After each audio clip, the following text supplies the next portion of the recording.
Everybody, thanks for checking out the Chris Gethard Show podcast. It's really cool that you're checking this out. We're about to do, I think, the dumbest show we've done in years. His life would be trashed! And you better believe I'm trashed. We are scrappy trash people. What's the point of this show? I just turned it on. We've always been with this show. We've always been trash people. We will always be trash people. It's true. This doesn't feel real. Live from my grandmother's basement, we're the trash people. I'm Emily Pineapple. And I'm Forrest, keeper of the Canon. And we have a cat right here, right out of frame, where you cannot see them. Right here, right? I promise, right here is a cat. This is, we are trash people. This is the Twitch show where we talk about things related to the world of Planet Scum. That's right. Chris Gethard's mystery comedy network. I don't know why it's a mystery. It's a mystery because that makes it more fun. Where cat? Exactly. Look. Good question. Hey, sweetie. You want to sit up? Oh, it's a cat. Their cat. Here's the cat. Their cat. That's me, Where Forrest, cat? keeper Their of the cat. purple. And keeper of the drink. I don't want the cat to knock over. No. You can stay on the table. I know, we're so purple tonight. Oh, goodbye. Farewell. Have fun. Welcome, everyone. I'm so excited for today because we are bringing you another artist guest from the community whose art you probably haven't seen for a while because they were so dedicated to one particular Planet Scum show, which is deeply missed. I very much miss it. Very much missed. But you can always catch glimpses of it on friggin' Instagram. You can also catch rewatches of it Sundays on the Discord. Eric Germ in the chat runs these unofficial watch-alongs. That's right. Oh, yeah, and on TikTok. They're still very active on TikTok. Yes. And there's plenty of it archived. That's right. We're talking about GLTS. That's right. We're talking about GLTS today. We are bringing the noise. That's right. It's Abigail. Hi. Welcome to the show. Thank you so much for joining us. Thank you so much for having me.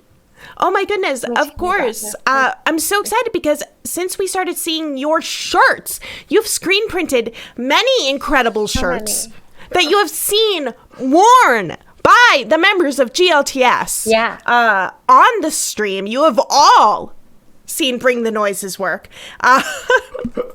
And I'm so excited to get to chat with you, get to know more about your process and your inspiration and your artistic life, so to speak. Sure. Yeah. Oh my goodness. Hi, Bryson. I miss you. Why don't we start with how you came to know GLTS, how you got involved in the Planet Scum community? Sure. The first time I ever went to a show was in person years ago. I was I'm a good friend of mine named Mike Drucker, who's a funny, wonderful, fantastic person. He was on it, and he was like, "Hey, do you want to come to this thing with me?" And I was like, "Yeah, sure." I had known Griffin for years. Or sorry, can I say that name here? Is it like what's the? Sorry. Yo, if they're not going to do shows, then we can call them whatever we want. You can name things Salmon Chef. Perfect. Griffin. So I had known Griffin for years, but didn't know that he was doing that at the time. And so I get to the show and I'm like, oh my God, there's my friend Griffin. And so Dave Sims' friend from New York who writes for The Atlantic. They have a podcast. They do, which I am number one fan. And so I went to that then and I was like, this is such a blast. This is so fun. And then would go every now and then. This was still when it was on the Lower East Side. And then just when it, let's see. So I would go occasionally then. And then when it moved to Hell's Kitchen, I pretty much went every month. And then when it moved to this, I was like, oh, I would like to watch this. I like that show so much. And and it just was such a blast. I actually, funny enough, I've never met Patrick in person. I've seen him because I've seen him at the show and stuff. But we have become friends over the course of this. And so that's been nice. And yeah, exactly. And yeah, so they're just all some nice guys, and it's so funny, and I miss it so much. And I regularly I don't have asthma, but I would like start laughing so much that I would start like wheezing. And also sometimes almost peed my pants, which is just such a blast. It's so fun. Right? I mean, when was it? When did the first episode of Loki come out? Oh, gosh. It was LED 2 weeks light. ago? LED light I'm sure we'll notice. Yes, please. But yeah, when that June 9th. and Josh Fadum was, they like... Yes! Oh my God! Josh Fadum was so great. Abigail, I think we lost you. I think we lost your audio. Can other people hear Abigail?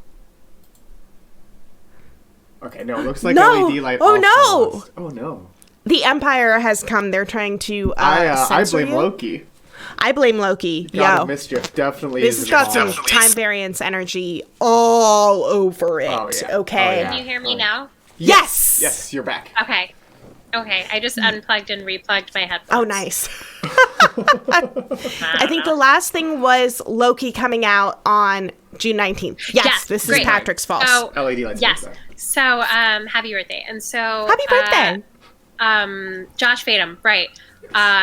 And then started thinking back about his Harrison Ford bit when he was doing all the lines that they give it. And I was just like, boy, just one of the funniest things. Just everything. It's just such a blast and so sweet and kind and good, and also just so dumb and so and so funny. That, you know, it just was a really nice thing, and it happened to coincide with me deciding to learn how to do this, and so it just sort of was I mean, I you know, it was last July. Yeah. Last July was when I started teaching myself how to it's when I started teaching myself how to do it.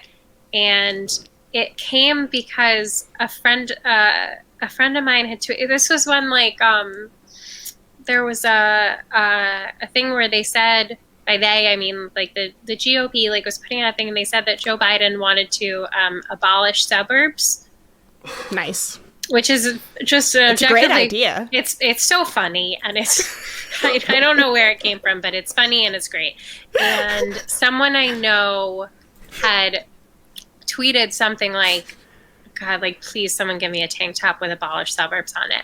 And I replied to him and I was like, there it is. And I said, so good. And I said, what if I was like, I'm going to learn screen printing just to make this for you. And then that's literally what happened. And that one was so fun. It was, I think it was probably the second actual one I did. The first one was this one that was for my dad that doesn't look great, but he loved, and it, you know, and thank you, Stephen. Now tell us, before you started screen printing, were you involved in other fiber arts or arts in general? What's that story like? Any mediums that you prefer? Any education in it, or self-taught? Or tell me. I love crafts. I love art. I love making things. It was never no school stuff. Nice. Except, you know, I think I probably took one drawing class in college. Nothing real. I've always loved drawing and just I love presents. I love making gifts for people. I love making cards for people. It's the best. It's the most fun thing to do, and I like distractions a lot. Yeah.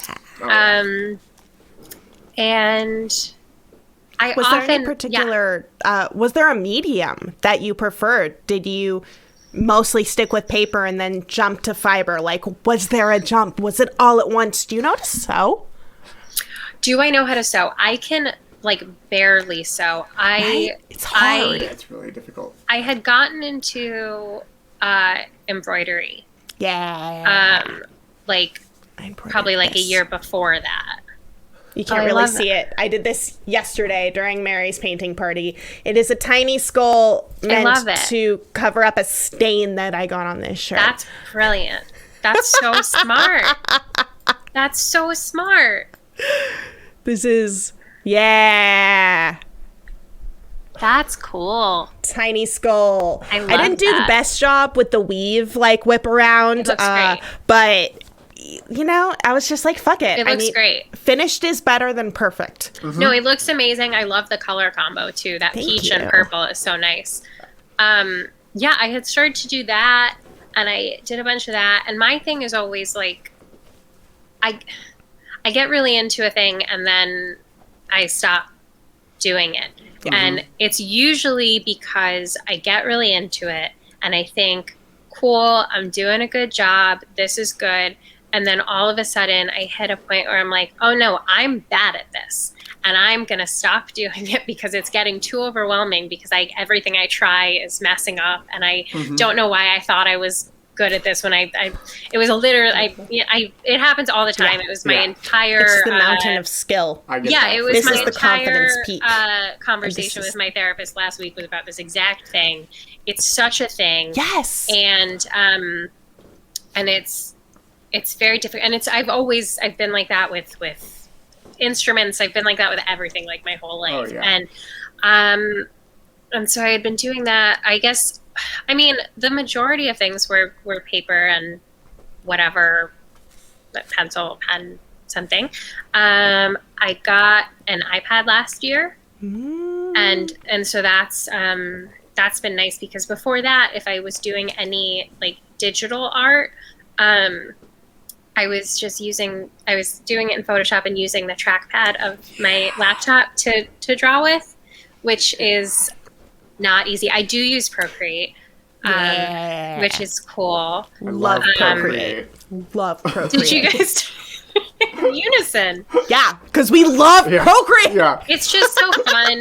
It's so fun. I remember when I got the iPad and thus had Procreate, Patrick was so mad because I was like, you have no idea what this is going to do to my fan art game. Like, I'm going to take this to a whole new level. And he was like, I'm going to break your iPad. So historically, have most of your pieces, besides gifts for other people, been related to something you were a fan of? Yeah, I would say I went through a phase where I would do I get, what do you call them? I guess what's it called? Like life drawing, like nude, but just like of myself. Nice. And that was good. And some of those are good. Faces are so tough. Right? Yeah. They're so tough and so stressful. And so I tended to do more of a stylized thing where I would always just like not have a face. Yeah. Like it would just be like a drawing and then they just didn't have a face or something. Like shadow. Thank you so much. Yeah. Or just like some sort of like whatever, if I could just like draw a person, but then like the face was like some sort of like typography or like something covering it somehow. I remember years ago I drew, a lot of what I draw is Mets based, is New York Mets based, because I'm a very big fan. And I attempted to draw David Wright, who was the former captain and third baseman. And I did this like bang up job on the body. It looked so good. I was so proud of it. And I went to go and do the face and it was such a disaster. And I just took a black marker and I just drew over the face and it's just like drawn over. And it's the body and then you have this head that's crossed out. It looks like he like broke up with me or something, like it's, fuck this guy. Yeah. And it was the funniest thing to me. And then recently I tried drawing him again, just his face, and it looked a lot better. LED light, I wish. I used to, I was like, I think I was at his first game, and I was like, this guy and I, we're gonna get married. I think I was probably 11. He was probably like 21. Like, I was just like, this is it for me. This is the guy. He is married. He has 2 kids. I am in a long-term relationship. It's not going to happen. But, like, boy, what a guy.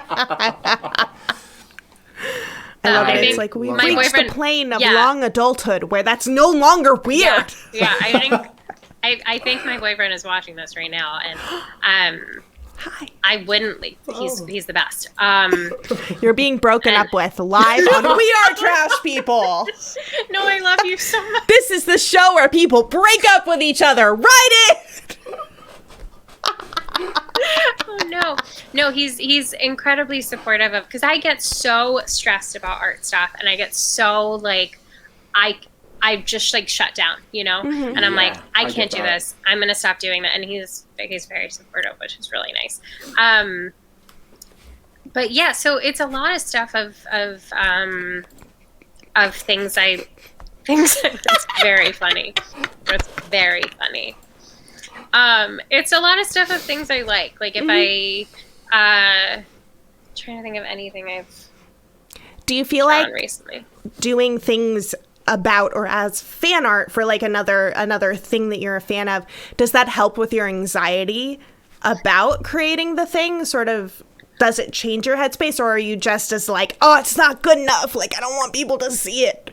I think what happens is that I often will feel good about the thing that I've made, but I'm like, okay, well, I know that I have this backlog of things that I need to do. Why am I doing this very dumb thing? Like last night, for example, I knew I had shirts to make. Like I knew, you know, like I have these things I need to do. And instead, so the aforementioned New York Mets have a lot of injuries right now, and have all season. They're in first place. They rule. I love them so much. I love them even when they're bad. But in the past, like 4 days, in the past, like 2 days, like 4 or 5 guys had gotten hurt. Like it was this weird, like, yes, a lot of pitchers, it's a whole thing. Was a curse put on these players? Like, truly, who knows? It has always seemed like really got a bubble wrap DeGrom. No. I will give him my elbow. I will give him my shoulder. He can have whatever he wants. But I was, right. So I started thinking of, are you familiar with the children's book, Chicka Chicka Boom Boom? Yo. Will there be enough room? Right. Yeah. And so there's that part in Chicka Chicka Boom Boom, because they're all on the tree, and then the coconut tree, and they're climbing, and they all fall, right? And they're all, it's all the letters. If you're not familiar, if anyone out there is not familiar, it's a bunch of letters, and they're very cute. They're lowercase letters, and they fall, and they're all boo-booed up, you know, like they have like Band-Aids on them, and I'm so sorry. They have Band-Aids on them. They have like, they're twisted, they're bruised, they're all sorts of things. And all of a sudden I could not stop thinking about the Mets as that scene in Chicka Chicka Boom Boom. So I was only halfway through that book. Right. So there you go. So I drew that. Which is the 6, is it 6 guys? Yeah, the 6 guys that in the past 2 days had gotten hurt. And then instead of the coconut tree, it's baseball bat, and instead of the border is supposed to be orange and pink, but I made it orange and blue because, you know, the Mets. But so like things like that where I'm like, boy, I was supposed to do stuff tonight. Like I had work to do tonight, and instead I made that. You know, like it's this thing, and it happens all the time, because like all of a sudden there's an idea you have, and you're like, oh yeah, am I gonna not make that idea of that thing that I was so excited about? And you know, I don't think I think in the moment I feel bad and I feel like it's a bad thing, but why is it a bad thing to make a thing that seems fun and like that you might have a good time doing? I mean, I know, again, I had all these shirts that I have promised people that they are going to get. But I had this thing where I was like, I had this design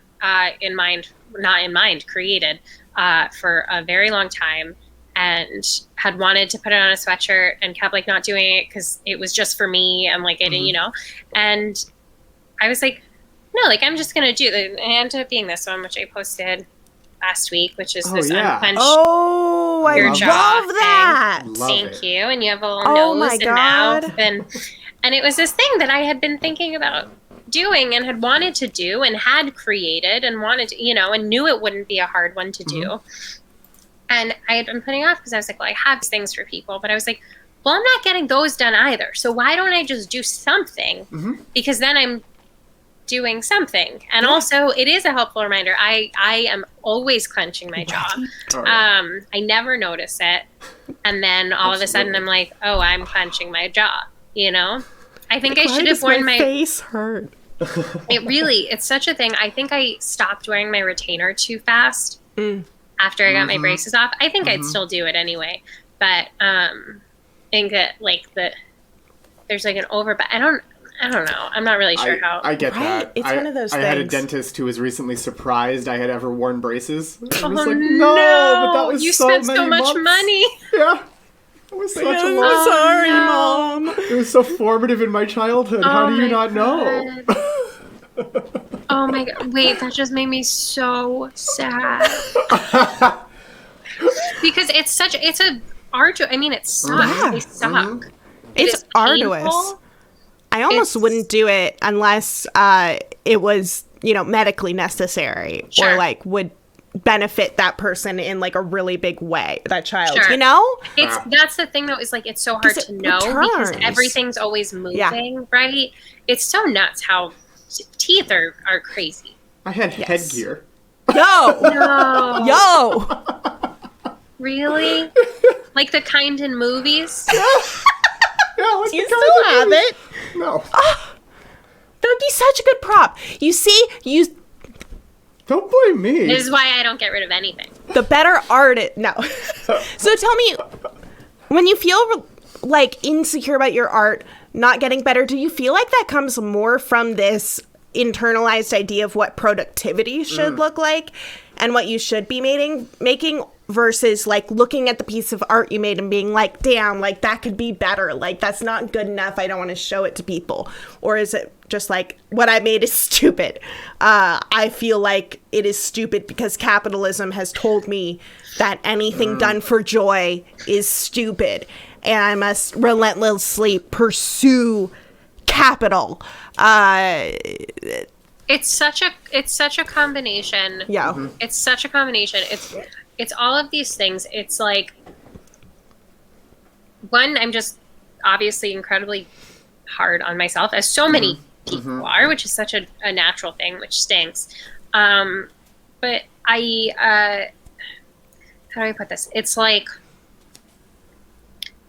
so many people are so good at things, right? Like, so many people are so talented in so many incredible ways. And as much as you try not to compare yourselves to them or get jealous of them, it's very difficult, especially when you're me.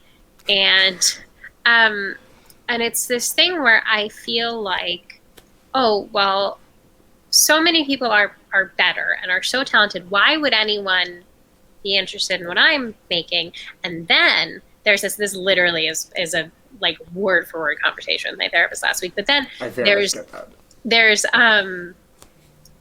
added thing of, okay, well, what if I put something out and the embarrassment that comes with other people thinking, oh, she actually thought that was good enough to show us. Like, she thought that was good, and the judgment in that is like a whole other thing, and it's something that I've never thought of that I get that. before. I get that. No. I get I that. apologize for putting it into your head. That's so bad.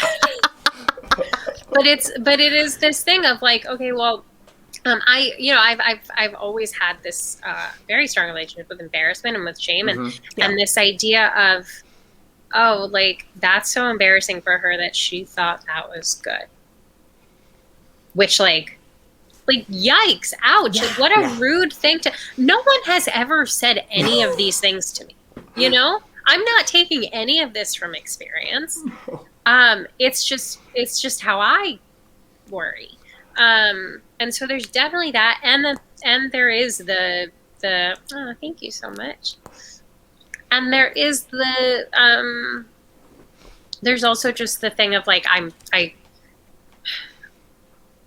have to be getting these done, and they have to be right, and I don't want to move backwards instead of forwards. Yeah. And there is also, you know, the added thing of, you talked about capital, but like, if someone's paying you for something, it's, you know, you want it to be right. Yeah. You want it to be good. You don't want them to be like, oh, this is not, you know, it should be the best quality that you can make it. And that is such an added level of pressure, obviously. Especially really, working for yourself. Yeah. Yeah. Just like this, you know, this is me manufacturing this product for you. And like, you are giving me money, and money is not easy to get for a lot of people. And you're spending it on this thing that I would like to be right for you. And, it's and it's also like, you know, I do it just all like in my room. It's a messy process. It's takes up time and space, and like, cause you have to, you know, you can only do like one thing, cause like the screens have to dry, and then you have to do this. It's like all this stuff, and it's just like, it's not like a, no, you know, it's not even as clean as embroidery, which you can kind of take with you. It's one piece. You don't have to wait between layers of application that you're doing. Destroy your bathtub. Yo, my bathtub is so ugly. It's perfectly clean, but it's not. It has all this like layers of, and I keep being like, all right, well, you can get people to clean your bathtub, but it's like, well, or like, you know, even like reglaze it, but it's like, well, but then if I keep doing it, I don't want to ruin it again. Like, I don't know. Like, I'll do it when we move out. Right, right. Or like some sort of, it's I heard a cat. Did I hear a cat? Yes. I was going to ask you if that was your cat. No, mine wants to go outside. Mine are not in my room. Your cat is gorgeous, by the way. Oh, thank you. Thank you so much. What is the name? His name is Gatsby. His name is Gatsby the Catsby. His name is Gatsby. I found him on the streets of Los Angeles, or in my college, like, you know, where all the students lived, and we did a modicum of trying to figure out if he belonged to anyone before he became mine. Hi. Oh, he's such a sweet boy. You're a sweetie. He's very cuddly. He's very good. He's very nice. He has a vet appointment tomorrow morning. Oh, because I am a hypochondriac. And so that I'm not a hypochondriac. I'm chronically ill. So I like project that. And I'm like, I just need to get my anxiety in check. Oh, there he goes. About this cat. He's stunning. He's so beautiful. Yeah, he's my sweetie. So I'm so curious, what sort of strategies have you found or used to get past that anxiety, that, you know, concern? And does making dumb, stupid things randomly, these like fan pieces, contribute in any way for or against, you know, that anxiety?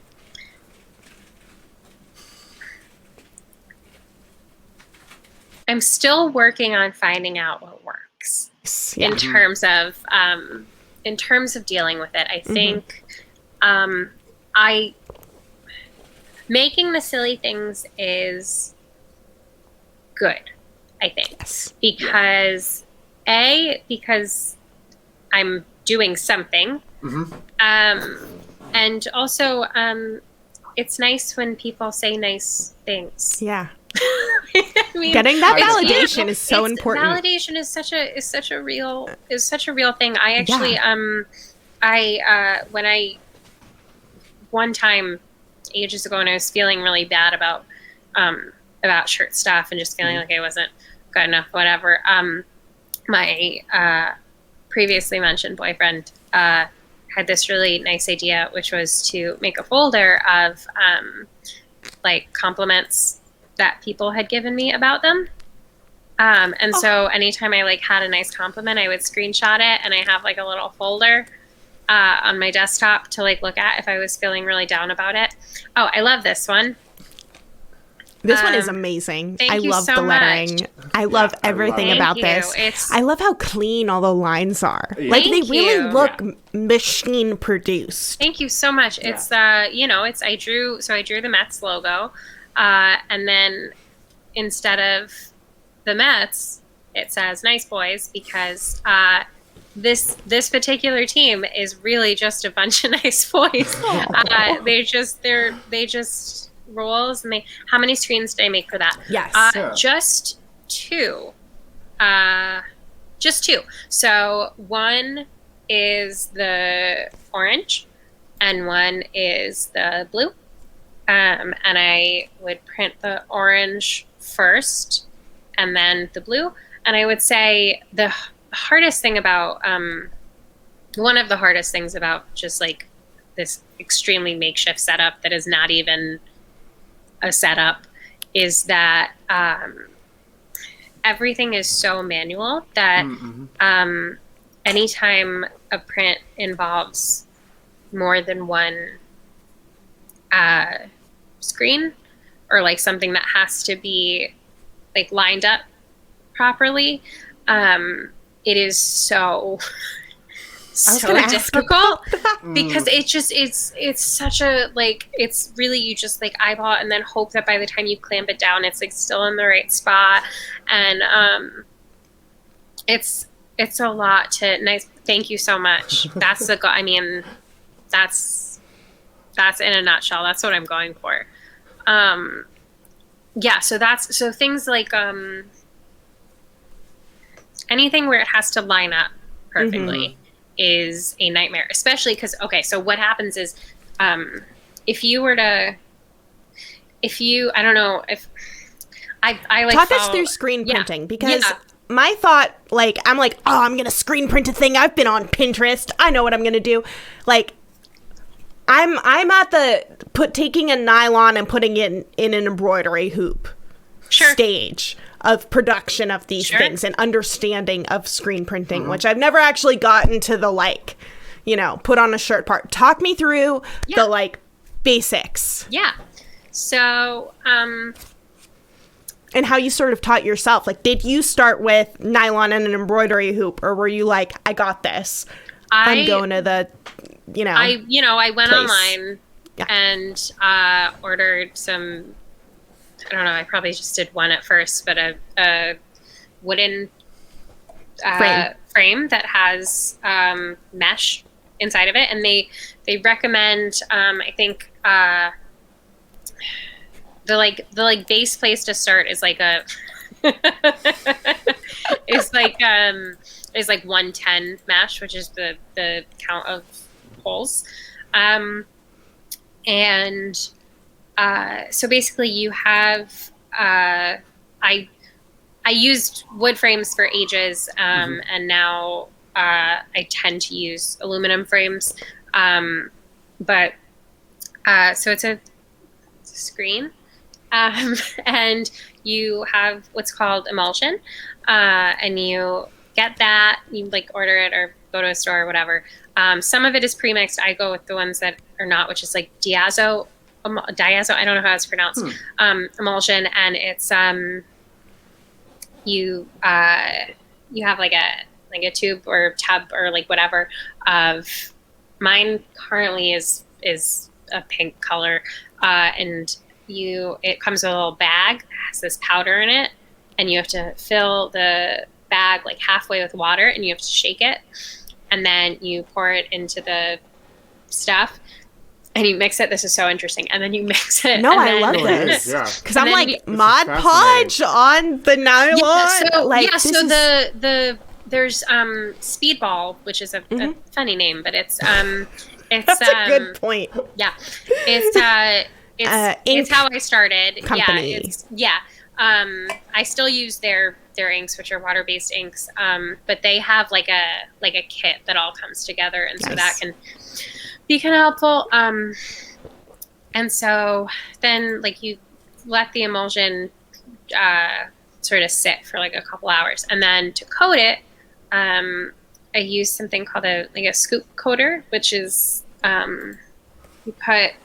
I can show. I mean, Yeah. Hold on. Let's do some little reachies. Oh, yeah. Okay. Let's reach on those reachies. Show me the materials. Show them to me. Because basically my understanding was like, okay, I got my embroidery hoop, I got my nylon, and then you paint with glue the outline, the like negative of the drawing, and then you take your ink and you go with like a big long inky thing. Oh. So this is a scoop coater. This is my emulsion. Nice. Gorgeous. Thank you. So your screens are like a pink negative of your shirts? Yeah. Can we see one? This was the screen for this. Oh. Let me see if I have one that still has stuff on it. I think I do. Here.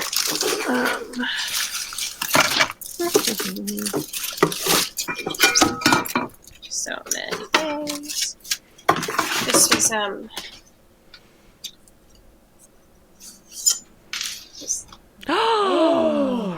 That's gorgeous Cool. in itself. Yeah. yeah. Like that is a piece of art. Yeah. I would put that on my wall and I would think it's amazing every time I looked at it. Yeah. This is the one I made this originally for Josh Gondelman. That's the one, which is that. And so you coat the screens, and then they have to dry, which I usually try to let them dry overnight in the dark because light is so important. And so they dry. Here's the finished. I don't do cocaine. Yeah. They dry in my closet. Nice. And then once they're dry, you put, it's all about light, right? Mm-hmm. So you take, I have a light that's like a UV light? This is just a regular light. It looks like this. Oh. Yeah. And I hang it off of my drawer using like a marker to like hold it. It's like nice. It's such cool. a non I love thing. that. Yeah. It's Hollywood style, man. And then and then you put the screen like this side down, so like the flat side is facing up. Mm-hmm. And then you have to print on a transparency, something like that. Oh yeah.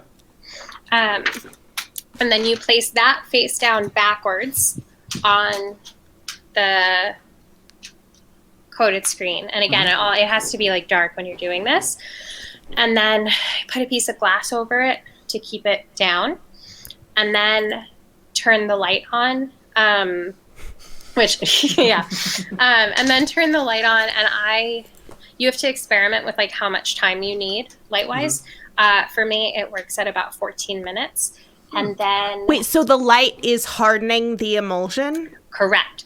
The light is hardening the emulsion. So what the idea is that anywhere there's black, it's not going to dry. Like, it's not going to harden. And so then when you, after 14 minutes, go to wash it off, the part that was underneath the black should wash off.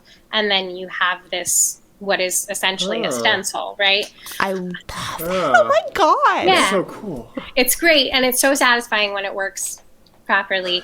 And that's then, the sign of a true artist. Yeah. Like, well, it's supposed to do this. Exactly.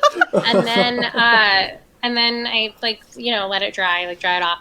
And then you place it on the shirt. I put a piece of glass or something inside the shirt, something hard, and then place it on the shirt, clamp it down with my janky ass clamps.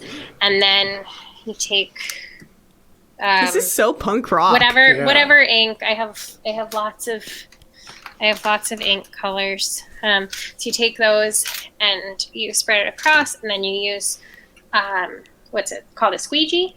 Yeah. Oh yeah. And you pull it, and do that a couple times, and then it should, if you done it right and haven't fully messed up, it should leave the design that you want it to leave. And then I let it dry overnight, and then the next day you have to heat press it. Ooh, what's that's that? how the ink will stay. And for ages, I would use an iron, and if you use an iron, you have to do it for 5 minutes continually, and it's so annoying. And so then I just got a Cricut heat press thing. Cool. And if you do it for, it's 40 seconds at 320 degrees or something, and it times it for you. Nice. And you just press it down, and then it's machine washable, and Wow. it's such a process, but when it works properly, it's so satisfying, and it's such a neat thing of I did that. I'm I'm the one that designed that and that made that, and that's such a cool thing of I love that one. I think Mr. that one's Brothers so so fun. much. It's so silly. good. I love the colors. I think it's such just a bright and bubbly fun thing. And it calls to mind Mr. Druthers himself, obviously. That was the thing of having to come up with a new thing every single Right? Yeah. It's a lot. You don't 'cause think about it until you're a couple weeks It deep. started with the tongue was a muscle. Okay. Yeah. Oh, yes. Yeah. Oh my God, I saw that and was like, what? It started with that because they were on the Wikipedia page for Jar Jar, I guess, or no, for a tongue. For it tongue, was just yeah. a tongue, and the first sentence is the tongue was a muscle, and it's this thing of what do you mean was? Is it not still? What happened here? And I said offhand in the chat let me know if you want me to make you tongue was a muscle shirts, and then that happened, and so I made them for the three of them. And then I think the second one I ever did was a surprise for Patrick. I was I'm gonna put all of his nicknames on a shirt, and of course at that point there weren't quite as many of those. There's tongue with a muscle. There you go. I love the little Jar Jar. Yeah, he's just a little guy. When did you start making t-shirts in general? Was that related to another sort of fandom thing? Or It just was- for friends? It was literally the Abolished Suburbs was the first thing. Wow. Yeah. And you were I need to do this. So then I made this and I sent it to Patrick as a surprise. And then I just sort of started sending them to him every week. And then there would be so many times that I'd be Patrick, you can say if you have too many t-shirts, I can maybe send them to someone. I can make ones for Griffin. I don't know. And he was always very, appreciative and nice. And also it was fun for me. I like sending people packages, and I doing that. I think I have Patrick's address permanently burned Just in the in back there of my now. head. Yeah. Oh, really? Oh, that makes me so happy. I love that one. It's a great one. That one was who had the idea to Jake. Yeah. What is his name? Purple Hat? Yeah. Yeah. He had said to me, like, oh, what if, there you go. He had said, what if you make a $4 friend shirt? And I was like, oh, I love that. And so I designed that one and obviously sent him one as well. I will not recite that address. I will never. Who do you think I am? Who do you think I am doxing people? Patrick? I'm not showing Marvel passwords and classic Patrick Doxworth. Classic. So, Oh my goodness. yeah. So that was such a blast. And then one of the coolest things was when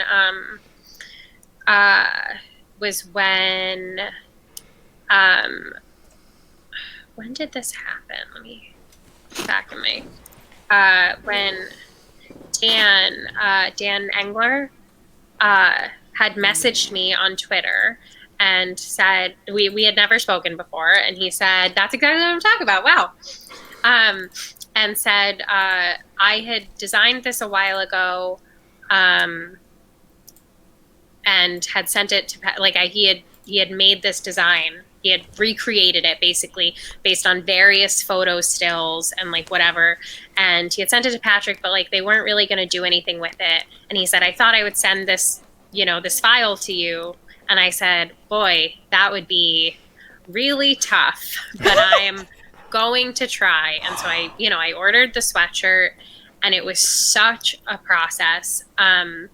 There's so many colors. Yeah. So this is like the epitome of like Lining shit getting up. it down. Exactly. I was so, and this is also the epitome of when I finished it, I was just like, holy shit, I am so proud of myself. Like I felt just like because I was like, whoa. I was like, whoa, I made that thing. Like I did that. It was such a process. And it's also like, it's a recreation of a thing. And so the thing exists already. Like it needs to look right. Right. And so that was really cool that Dan helped me out with that and had that idea. Yeah, no, it really looks like it's incredible. Machine printed. Yeah. I was shocked with the result. I was just like over the moon happy with it. I mean, it looks like it's so 1-to-1. It's incredible. And like occasionally, I think a couple of people afterwards were like, "Can I get one of these?" And I was like, "I just can't do. I can't do it again." It was a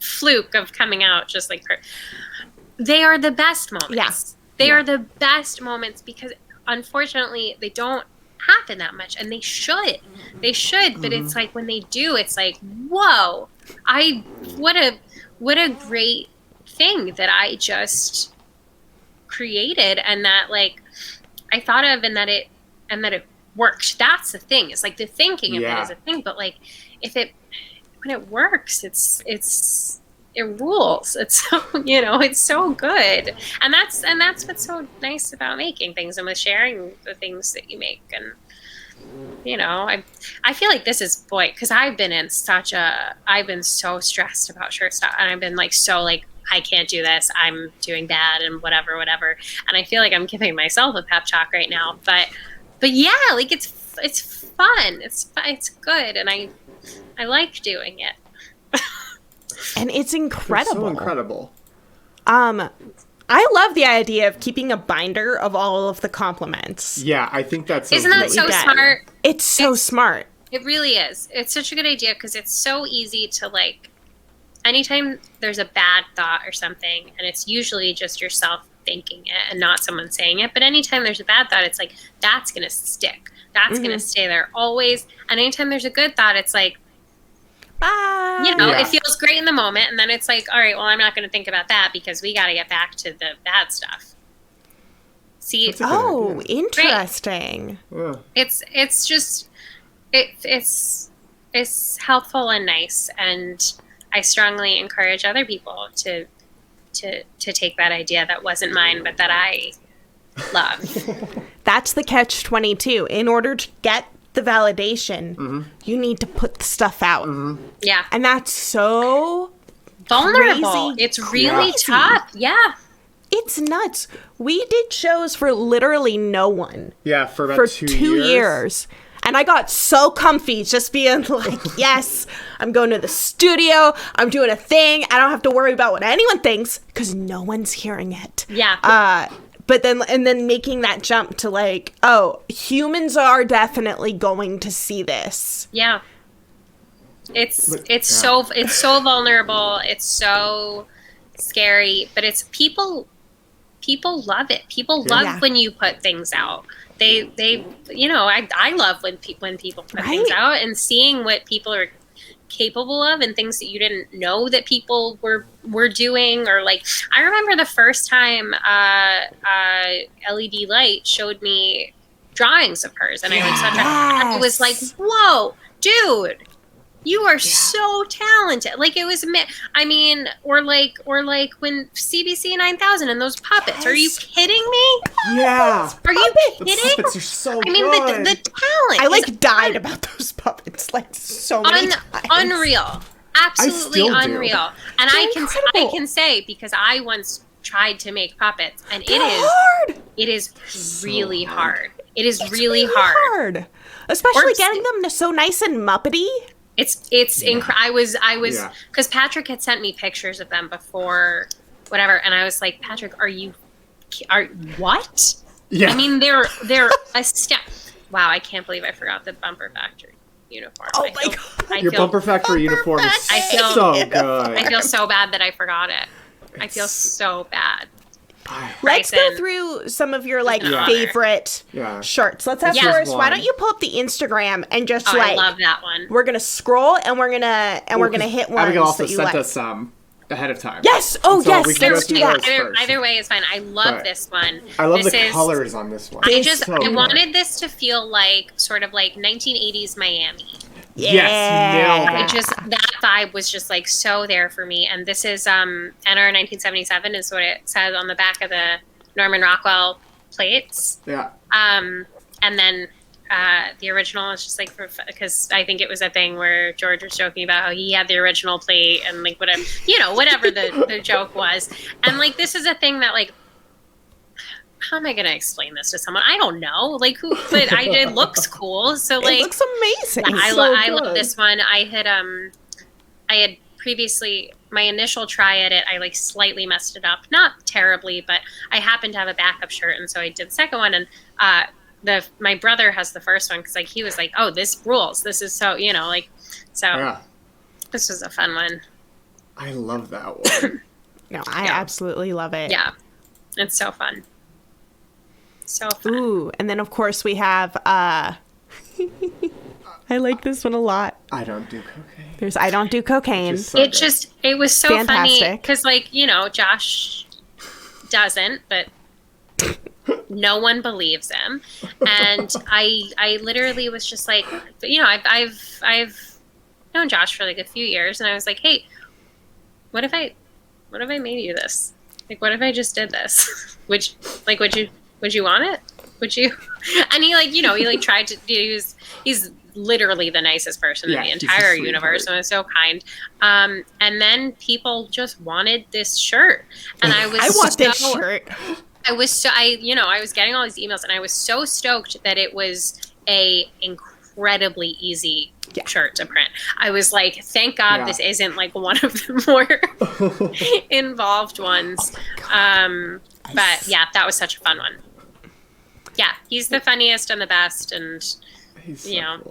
best in the biz. Just a nice guy. Yeah, just a squad of people who do not do cocaine.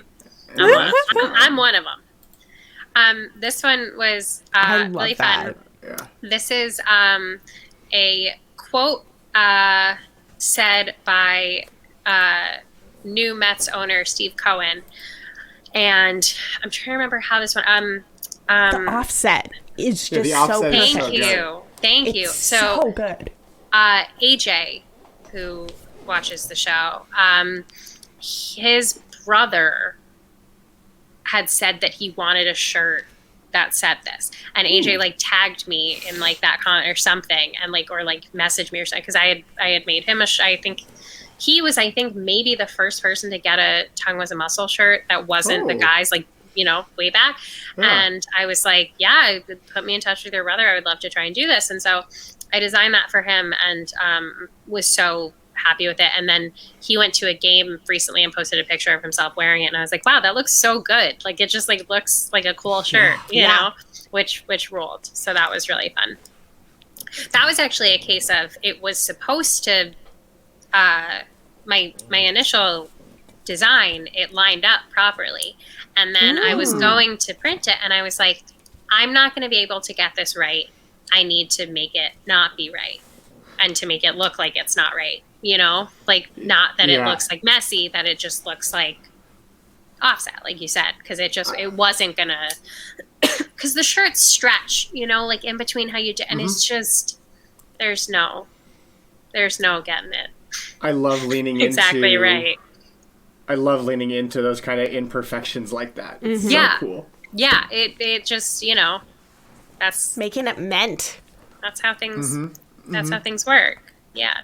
Or don't work, or whatever. that one was fun. And then we Abolish talked about that one. So good.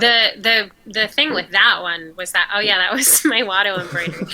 The thing with this one is that again, this is, you know, the first real one I ever did, and the pocket is just fully hand painted. Oh wow. Which is why this one cannot be done again. I mean, it can be, because I could probably figure out a way to actually print it this time. But and also those letters, green inside of the letters is also hand painted. Oh, it so was perfect. It took a long time, but I thought it was so fun. I love the colors. I love that. Yeah, really fun. Also, a fun thing about this, I like, you know, I just like am constantly just like finding cool fonts, and the the design aspect of it is really fun. Yeah, which I really like. I love that. And then the next one was the Wato Embroidery, which just blew me away. Right? That was one of the last embroideries I made, and you know, sent to Griffin. And I think I had made an Orco one for him as well, which I think is also on there. Just like a classic embroideries of Griffin Newman characters. You know, which was fun. The Orco. Yeah, I like the Orco one. I thought it was cute. So good. It's so cute. He's a cute character. I mean, it's so good. Oh, I just love it. It was really fun. Thank you. How long have you been embroidering? Oh gosh, I only did that for, let's see. So I did this silly thing where we had a white elephant gift exchange at work. This was December 2019. Yeah, December 2019, and I have so many blank check ones. I have really a lot of blank check ones, because I was like, oh, what if I like learned how to embroider something for someone for this gift, even though it's like next week or something, which was such a, I don't know where this, you know, and so I like bought a design on Etsy that was like this really cool Batman thing that was like these great purples, and it was supposed to be like a traditional needlepoint, right? And I got all the stuff, and I was like, oh, I don't understand how to do this, so I'm just gonna do it how it makes sense, and just did these like long stitches, and like these, you know, like it wasn't like right, but I thought it came out really neat, and I was like, maybe I'll just start doing this, and then just sort of went all in on that, and kind of just did it for like a, I don't know, like a 6-month period, and then stopped. I have all of this thread that is unused, and maybe one day I'll get back into it. But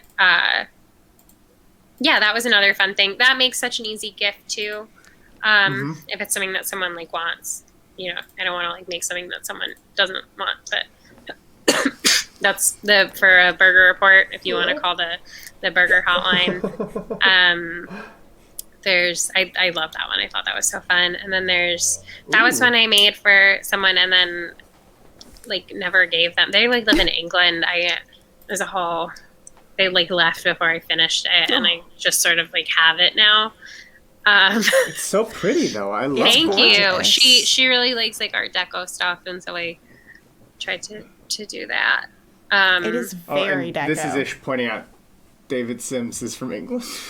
He grew up in New York. Yeah, I don't. I that's why I had to bring it up because I don't know what they're talking about. I don't get it. I don't understand. You know what? They might be talking about a different David Sims. Oh, that must be a different one. It must because be I don't think because if it was this David Sims, I think I would be hearing Big Ben chimes right now, and I don't think that that's. Yeah. You know. Oh, okay. British David Sims. British David Sims. Okay. Not. Because I think. Yeah. American David Sims might have like visited England, but I think we would have heard about it if he lived there. That would be it's insane. It's definitely a different one for sure. Okay, part of Coldplay, definitely in Coldplay. Oh, okay, yeah. He's the one that we don't know. He's the one that's not Chris Martin. Yeah, exactly, the one that's not Chris Martin. I think there's a couple of those. I don't know. This was another close-up on the Bumper Factory There's shirt. the Bumper Factory. So, here's actually another instance of something not working how I meant it to. And so then on that second panel on the bumper, on that one, so I had printed the white, and then I printed the red. And initially, it was just going to be red text. But it looked unclean. Like it was very messy and like kind of goopy. And I was like, all right, well, I have one of these shirts and I guess I could order another one, but let me see if I can fix this. So I tried printing black over it. And it just still looked kind of messy. And I was like, what if I like just make it greasy? And just like put some black on it and like sort of like make it. And I was so happy with how it ended up coming out. But it again was that thing of like, you know, out of necessity because it needed to make sense as a thing. And it was so exactly a rough day at the factory. I mean, look, we all know Bryson had to work so hard day in, day out. Often when the factory was not even open. Yep. Oftentimes his twin was not available to help. Yep. Yeah, so his twin really should have helped. Remember when he kissed his twin? I do. You guys remember that? I'll forever remember that. That was so weird. That was such a that was such a weird thing. I am all for unions, and I think that he should have been allowed to unionize. Yo. I agree. So the union makes us strong. Exactly. No, exactly. After show. Wow. Yeah. Wow. What a great thing. Do we have more designs to show off? We've gone through, I believe, all the ones that were sent, but there's so many great designs. There's so many great designs. Let's do a little scroll through. Yeah, let's do it. Let's do a little scroll through because there's some. Look at the Bigfoot guy. Chewbacca. I mean, Chewbacca is the Bigfoot guy. Yo. CBC 9000. Send me a message. I will make you another one free of charge. I mean, I hate Monster X's. Yeah, no, they're the worst. Yeah, and I remember when you bought that for said, you know, so. Let me see. Actually, I'll bring it back up, but let me see if I can find the Crystal Skull shirt. Oh, let's scroll. Okay, I love anything is possible. Thank you. That was for my friend Jasmine, who is just like a huge fan of Hennessy. That's so good. Literally. And so I like spent forever trying to figure out what I wanted to do with that. If you, I think, scroll down and you'll find the Knowledge shirt, which is just a skull. Yeah, there it is. I love that one. So much. That's a tank top version for the guy who originally had gotten Abolished Suburbs, he loves tank tops, and so I made him that, and this was the original It's so good. version of it. I want that real bad. Yeah. I'm just gonna say I really want that shirt. It's I think it's such a fun one. It's clean. I love the color rather. It's out of context. It's so funny, and in context, you're like, well, how am I going to explain that context to someone? So I watch this show. This guy dresses up as Wato. You know Wato from the Phantom Menace, and like a little bit in Attack of the Clones. But then sometimes in the after show, which it comes late, or I guess in After Dark, maybe. Yeah. He puts on this crystal skull mask, but it's like Jamie Kennedy. It's like Jamie Foxx. I was watching a show that Jamie Kennedy was in. And he's the skull from the we're all familiar with the lore of the, and it's like, how do you yeah, junk shop. Yeah, that guy. Yeah, Exactly. The jump shop in Martha's Yeah, Vineyard. you know him. Yeah. Yeah, I mean, I will always love imagining the people who deal in Norman Rockwell plates on eBay, just seeing the spike in Like, interest what and is having no idea why. like, why is everyone buying our like little set of like the dog and the do you remember when Griffin's broke and it like his fell everywhere? Yeah. That was one of the funny. That was, I think Things Falling is funny. So like that, and then when George fell out of his chair and all the posters. The sneak peek at the rest of Skywalker Truly Ranch one of was the so funniest good. moments. Once I realized that he was okay, I just died. Yes. No, of course. Oh yeah, Darcy, and when Darcy- breaking stuff. Oh, she was so funny. Yes. Yeah. Oh my god, she was so funny. And when it seemed like she might have just be stuck blue What's on set going the next on? day. And then she That had was to be incredible. and then she was like in the bathroom that looked like it was like the biggest bathroom of all time. Unreal. That was Oops All Bumpers, right? I think that was Yeah. Oops All, which was just a.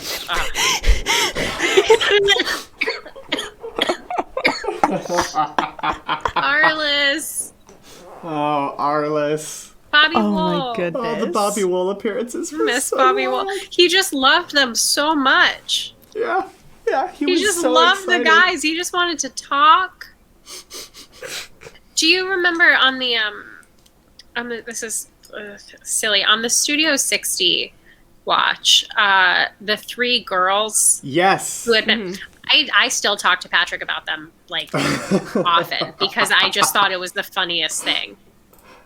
That was That was hilarious. so good. Yeah. He makes jokes every time was in that really, really weird Zach Cherry bio that they found. I don't know if you remember that, but it was like it was so strange. And one of the lines from it was he makes jokes every time. What does that mean? What does that mean he makes jokes every time?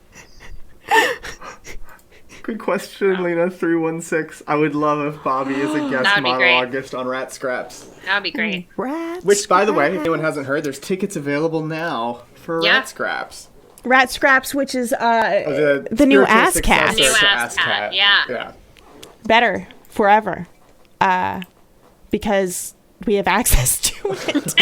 Yeah, as West Coast people, I'm very excited that I can watch now. Right? I'm so excited. Grogies love and that. Gragra. I love Grogu's and Gragas.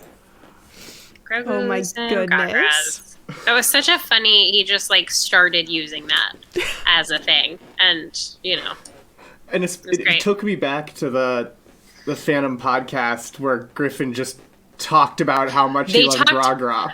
the what's so funny about when they talk about Gragra is they're talking about her for a while, and Yeah. then they go because they're like reading the whole like stuff, and they go, she's that lady. She's in it for like a second. She yells at Jar Jar that he's eating her. Like it's like, and it's TC14. We got TC14 talk in the chat. Oh. I think there's also like so I've made like lists of like my like top blank check episodes. I had a friend who was like just getting into it, and so I like made him this whole like guide, you know. And I think I've listened to the Revenge of the Sith performance review with Gethard like 1 billion times. Kit Fisto, though, you know, I love it. I love Gethard. So good. It's so good. It's so he's just like he's all, oh man. I remember my first thought when Legends got like decreed Legends and not canon anymore was I hope that Kit Fisto's new backstory is just what Gethard said. And he made Kit Fisto sound so cool, and that's another one of those funny things where Gethard's like talking about, he's like going on and on, or no, this is when he's going on about one of the other of his like Jedi wrecking crew, and then David's like, you know, this is the guy with the cockroach face, like it's just like such like a. And then David looks up the actor that plays Kit Fisto, and he goes, guys, who does this guy look like? And Griffin goes, Jason Statham. And David goes, guess who this guy is? And Griffin goes, Jason Statham's body double. And he's like, yes! And it's like this amazing realization. I've listened to it so many times. I mean, yeah, Geth says on that episode how much he hates Mad Max Fury Road. Yeah. I love that movie. You hated that movie. I did at the time, and I don't anymore. But I really explained it to him. Yeah. I haven't he now seen understands. It's so good. Well, so here's the thing. I have plans to watch it. I'm going to watch it. I eventually, at some point tried, and I got a little scared. My boyfriend loves it, and so he's going to watch it with me. It's frightening. It's very frightening. It's very... The man's back was very gross. Yes. Oh, yes. And I started I started being like, I'm not going to watch this by myself, but I am going to watch it. It's like grim dark pulp. Yeah. Like it's grit. Like I understand people don't like it for that reason. If they're like, yo, it's just too spooky and gross. I'm like, it is quite spooky. Yeah. And quite gross. I think that it was also when we went to the theater, we were like, we're either going to see Inside Out or Mad Max Fury Road. And I wanted to see Fury Road. And I wanted to see Inside Out, so I think it was just I was in an Inside Out headspace, and then I go see a Mad Max movie, and I'm like... You're like, they just got a circle! I'm like, no, but it's the journey! I saw Inside Out. I've only seen Inside Out once, and I saw it on a date, and you ended up seeing it eventually, I assume? No. Oh, you have I know not? what happens in it, but we still haven't seen it. I was a wreck. I was a straight up rat. I was like just like and I'm a big crier. Like that's what I do. But I was just like, God. I mean, I loved it. I think it's perfect. But like, boy, that was a rough one for this gal. Because I was like, these are what my emotions feel like. You know, like it rules. It's such a great movie. I felt similarly about Fury Road. Sure. I love like those are what my.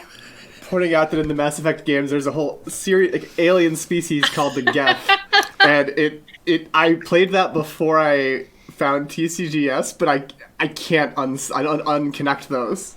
That's so funny. What? That's amazing. So funny. Chris Gethard is so funny. He's so great. How did you find Chris Gethard? Through GLTS? Great question.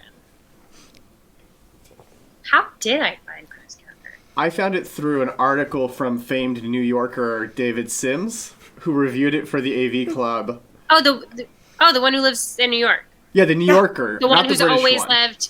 Cool. Yeah, the New Yorker who's friends with Griffin, who cooks salmon and then delivers it to Wato. Right, and is Patrick's roommate, I want to say. Yeah. Yeah, that guy, Dave Sims, who writes for The Atlantic. No. Exactly, yeah, he writes for The Atlantic. Yeah.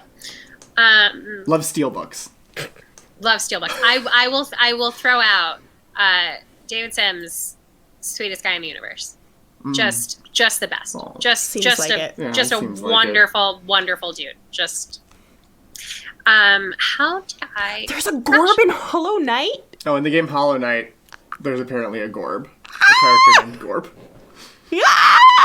I was like, I don't know what Hollow Knight is. I don't know. Now I know it's a game. I don't know.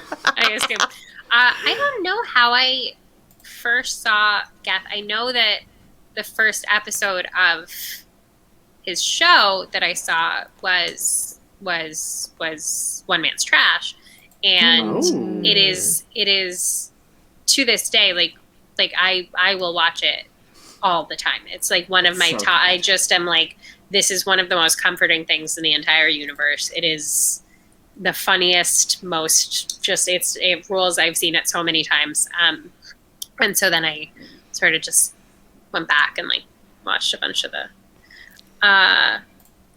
Yeah, that's so weird too. You know what? Maybe he like watched a lot of BBC or something, because you can watch that here, in the US.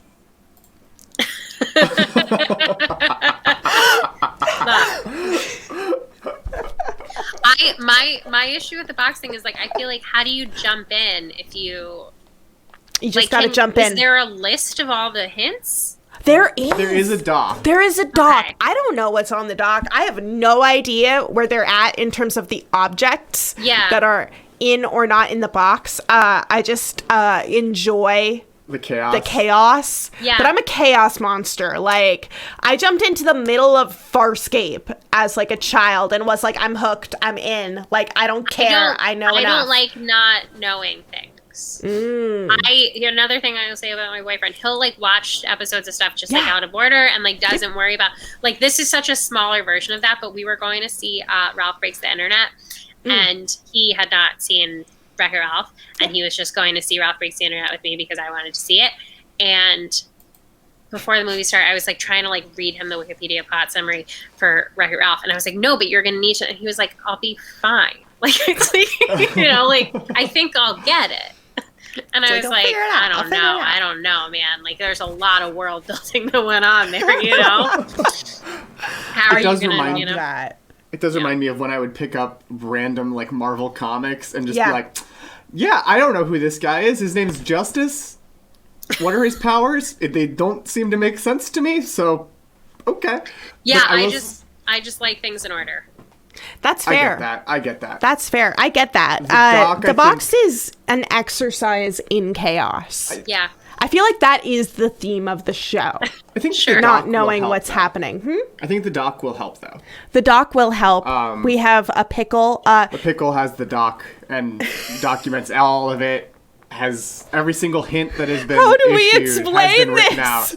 This does sound like explaining GLPS. I'm like, look, there's a pickle. So there's a Canadian pickle who Gethard doesn't know, but is married to pickle husband who may or may not be a pickle. Yes. Sure. That makes sense. Yes.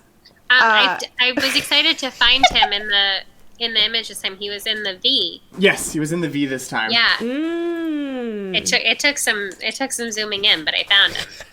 That's very funny. Oh yeah, and Will Hines is there. Will Hines is very funny. Is there now. He's a very funny guy. It's very funny. I work on the show and don't understand. Sure. Yo. I don't. There's multiple rules where I'm like, I don't know what that is. I don't know if that's ever been enforced or either. Like, I feel like we haven't used that one. Okay. Sure. It is what it is. But I also understand wanting to know. Yeah. What's going on. Yeah.